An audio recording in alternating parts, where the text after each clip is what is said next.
So my next little challenge is a little facing that has slipped. So fortunately for this one, I can actually go under the stairs and put it back together. Now it's not that hard. A lot of these stairs, you know, have these little brackets in there, and this one is right at the very top. So again, I need something to step on. Let me do it. I thought about it this morning, and I did say that I was going to bring a hammer, but so I'm going to have to make do with something, maybe the back of this screwdriver. I've got my little tools though, and I think I've got enough of what I need to do. So let's see how I go. I've just pushed it back up, so that is now done. I didn't need to do anything.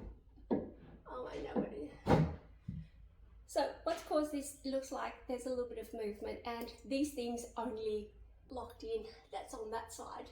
There's one already on this side, and that's the result. So let me show you.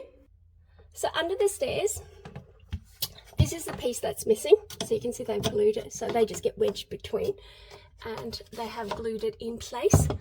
That side is missing, so it obviously hadn't been glued. And this is the side that fell down. There's a wedge over here, but this is the piece that is missing from over there. So literally what it's doing is it's not giving enough pressure on this one, and it's actually loose. So if I jiggle it a little bit, you can see it'll probably just come down. Now I've pushed it up very high. So all I'm going to do is put this back in over here. I've put it back in, but I need to make it a little bit more firm. So what I had in the car and a screwdriver. It is going to solve my problem, because this is just cosmetic. It's not a safety issue or anything like that. So I've put that little chock back in, and it's still a little bit loose. So I'm just going to have to make do and stop it from falling down. And so I'm going to put a temporary screw in. I think just a little one.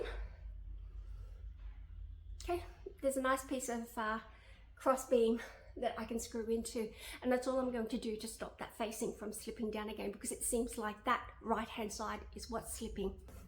Trust the drill. Philip said, all good. That's it, it's done. I'm going to show you what it looks like, or what it should look like. Hold on.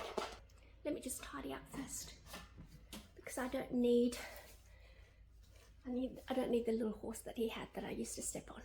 I fixed it, and look at the damage myself. So this is the said stairs, and I actually work on this side, but as you can see, this side still has a little bit of a slip. So that's the one where I put the chop back in. I think I'm going to go downstairs and push this one up, and I'm going to put another screw in as well. I'll be happy if it's level. That was pretty simple. I've gone in underneath, and I have fixed that up. I didn't take it back down underneath because it was just going to be a lot faster. Let's go to my next little task.